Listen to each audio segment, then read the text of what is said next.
Hello and welcome to Eriu Tarot Readings. I'm Eriu and I'm here to give you your October tarot reading. So as always, if your sun sign video doesn't give you a lot of clarity, don't worry about it. Check out your moon and rising sign videos. I do it all the time as well, watching other tarot readers, and it really does help me at times. So do that. And also to let you know about this particular reading, this is called the What Am I Doing With My Life reading. Pretty self-explanatory, folks. Let's try and get a bit of guidance. Let's try and figure it out, at least for the month of October. And if you'd like a reading with me, you can certainly have one. My details are below. Just get in contact. Now that that's out of the way, let's see how your month is gonna go.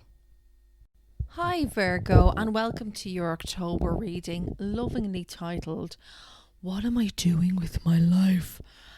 Something I think it all resonates with us. It certainly resonates with me as well during this particular time in history. So hopefully we're going to find a few answers for you. You can apply this how you will to any area of your life whatsoever, or just keep it open and see it as a general reading. All good with me.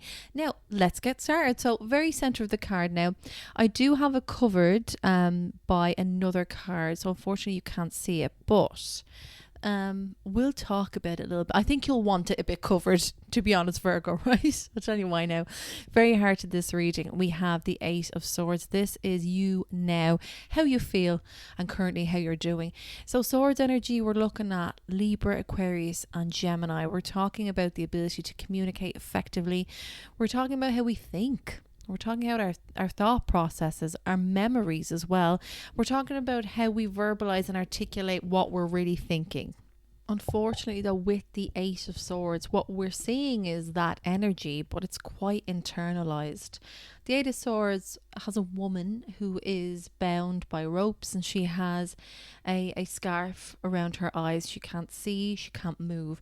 And surrounding her are eight swords. So it's almost like she's created a wall around herself.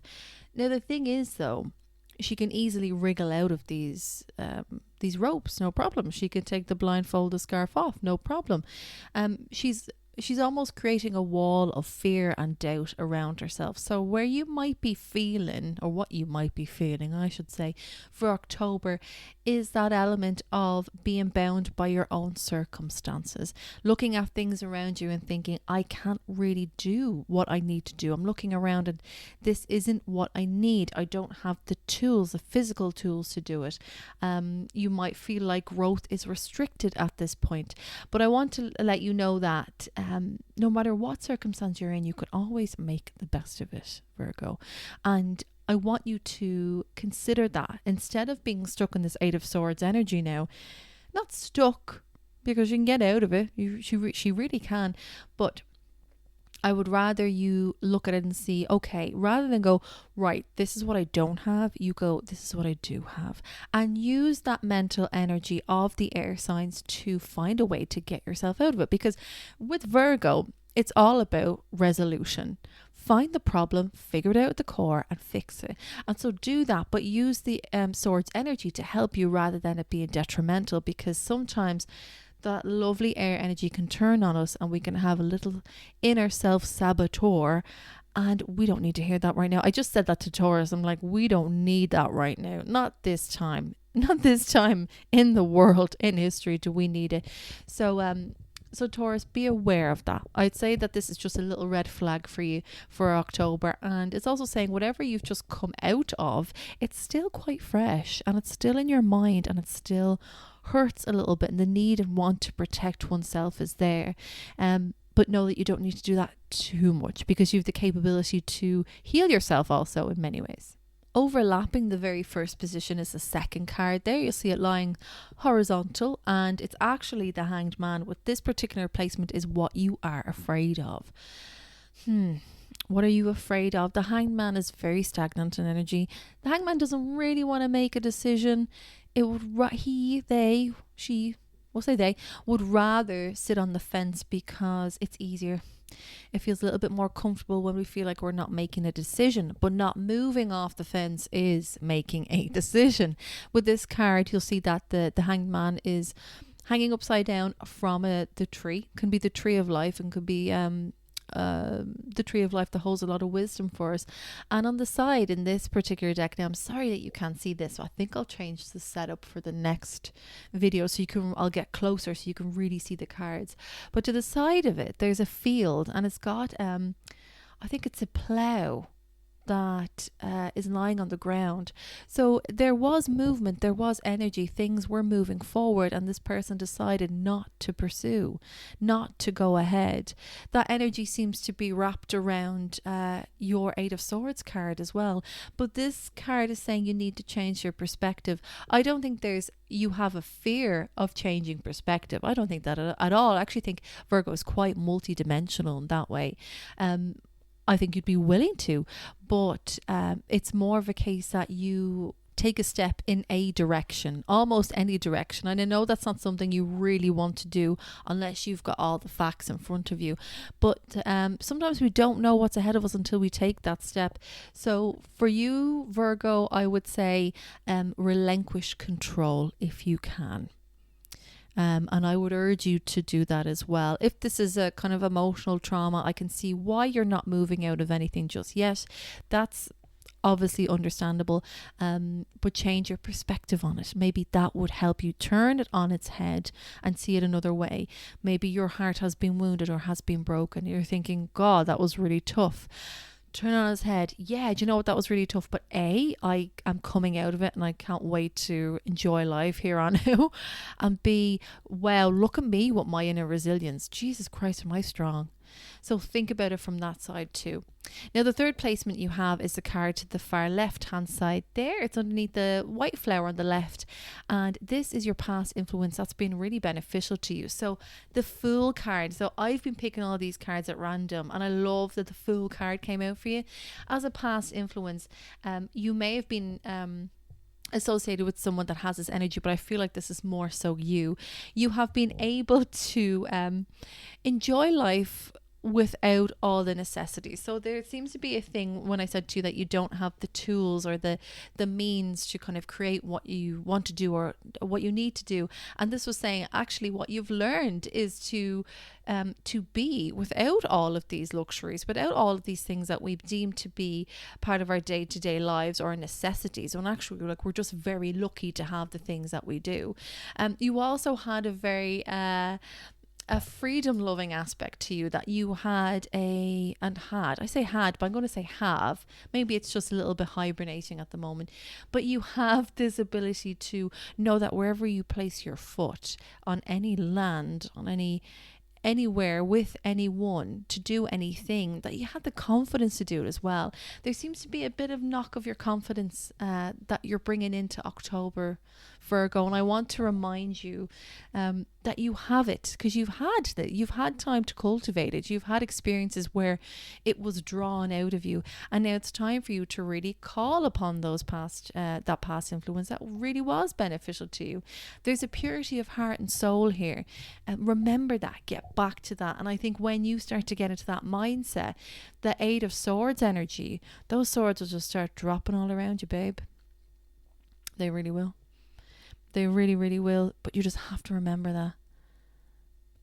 I love this card. Take that leap of faith, jump off the cliff and go for it, because what you will feel is what you needed to release all along.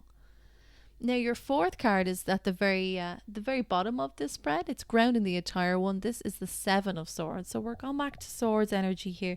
This is a past influence that's had a negative influence on you.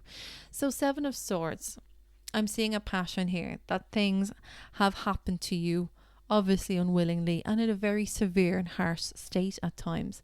Seven of Swords is the same air energy that we speak of, but this is about having a underhanded motive to it. So there may have been people in the past that have treated you with such that you were unaware of. There may have been people that have been quite deceitful towards you, took advantage of your good, helpful nature, which, to be honest with you, if a Virgo gives you help or is People always say you are of service. If Virgo gives you their service, first of all, you're lucky and you should be thankful, because Virgo doesn't give it to everybody, not at all. So if you get it, you should you should return it with grace, or at least some gratitude. But I've seen that there have been people who have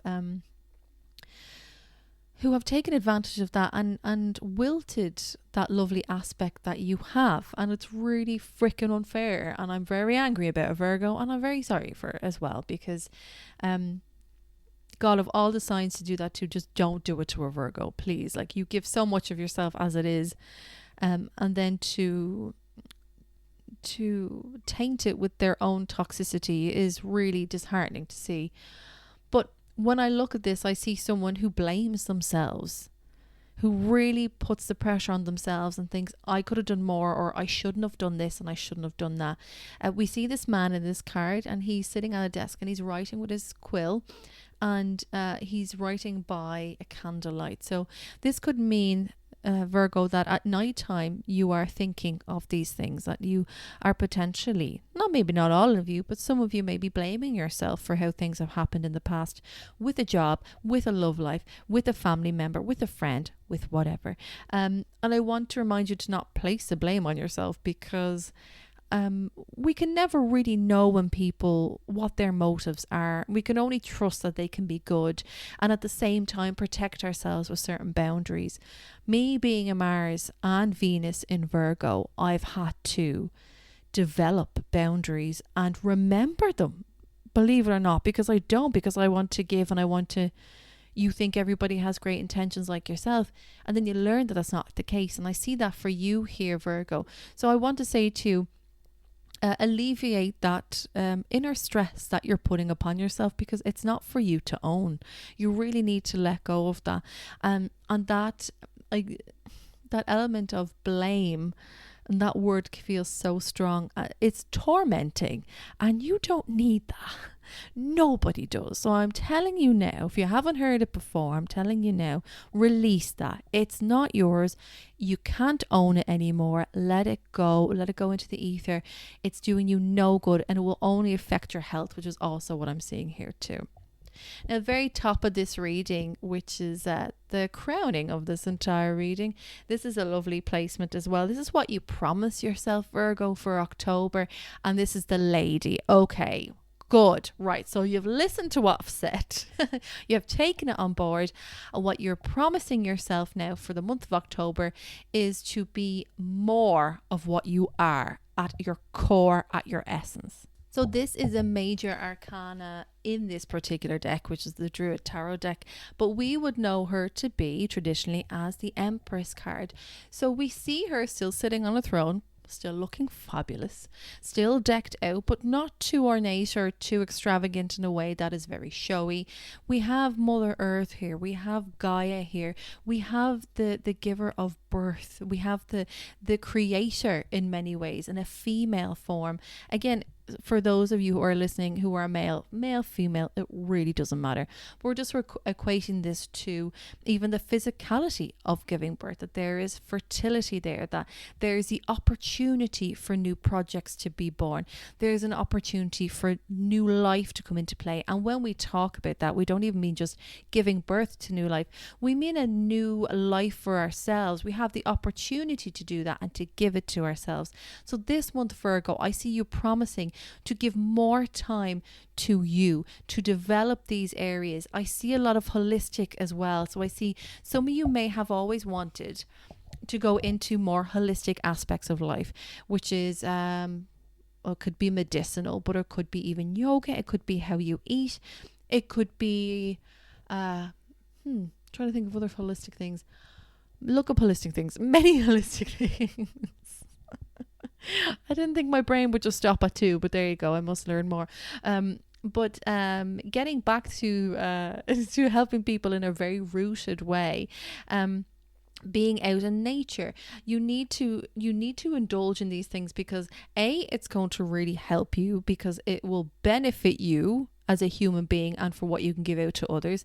And also it will allow you to have more control of how your life is going. So promise me this, Virgo, that you will delegate that time and really indulge in these practices. And I'm also seeing the Tibetan singing bowls. If any of you have ever heard or seen them, what I've often done is at night time I'll put on YouTube and I will just listen to these and I will fall fast asleep and I will have the best sleep in my life. I see you indulging in things like this.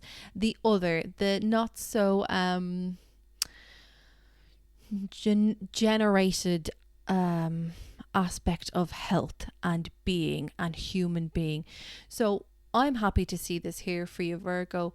And I see you quite powerful in this. When you're given the opportunities in these areas, which you will, do go for it. Don't hesitate. I don't want you to ever hesitate on this. Say yes and go in full force, because this seems to be an area that you should be more involved in, because I believe that you have a great skill and talent with this. So you should also equally be an influential person in this area of life. Absolutely do. I feel even more calm just even looking at this card and knowing that you will also get the benefits of this card for October. This could be a new job as well, if this is an area that you're thinking of going into. I hope I said that to you, but if it isn't, or if you have thought about it, this is saying yes, definitely consider this, Virgo. We need more of people like you out there. So the final card that we have is to the far right hand side there. This is the result. So what will all this result for you in the month of October? It's the Three of Wands, a change in direction. You're starting to feel like the wind is changing. It's like when the seasons change ever so slightly, but you know by tiny, tiny little details that you see throughout your day. It could even be something like your skin changes and you're going, my skin feels different I guess we're coming into a new season. You're starting to feel like the wind is pushing you in a different way, Virgo, and I'm happy again to see this for you, because I think you needed this gentle push to get you out of yourself a little bit. Not that you will stand in your own way, but at times when you have so much knowledge and you appreciate and accumulate the minutiae of things, it can stunt you from moving forward. So this is saying the universe is coming along and is gently pushing you into the right direction. So don't go against what you feel is happening, even though you might initially feel uncomfortable. This is saying don't go against it. It's really in your favor. With this card as well, which is lovely, I see the Three of Wands there, fire energy, and we're looking for a new direction. That's what they do, and they're very assertive and driven where they want to go. And we see this person leaning against the tree of life again. So what's nice is that the Hanged Man, you've taken yourself off that tree and you've brought yourself upright and you're going, right, I'm ready to look forward now, but what is it that I really want? And I see you looking at the different avenues and different pathways of where you want to go. Again, be it love, again, be it work, again, be it family or friends, wherever, but you're deciding this pathway. And I just got a gust of wind there come through my door, which is that just felt like something very important, because it's been like 16 degrees today in Ireland, so there was no wind, but I felt that, and this is reaffirming for me that you need to let it happen. You need to actually flow with it, but indulge in your creative side as well. There is a really spiritual aspect to the combination of the Three of Wands and the Lady, and that the land is very important for you. So you may need to cross certain pathways. You might need to walk over certain hills. It will be rocky at times. It will be uneven, and at times it might not even be pleasant, but it will be exactly where you need to be going, because you're never off that path. I see you moving, Virgo, and it will really start to change in November. I see you starting the walk this month, so you're getting out of it. Trust me, my love, you're getting out of it and you're starting to walk. Brilliant. Virgo, this has been your reading for October. I hope you liked it. If you dig what I do, please like and subscribe, but more important, leave me that comment. I want to know how you're getting on this month. If you'd like a private reading with me, you can definitely have one. My email address is below. Get in contact and I'll email you back as soon as I can. Until next month, Virgo, have a beautiful October. We're all rooting for you and you've got this. Take care of yourselves, lovelies. Bye-bye.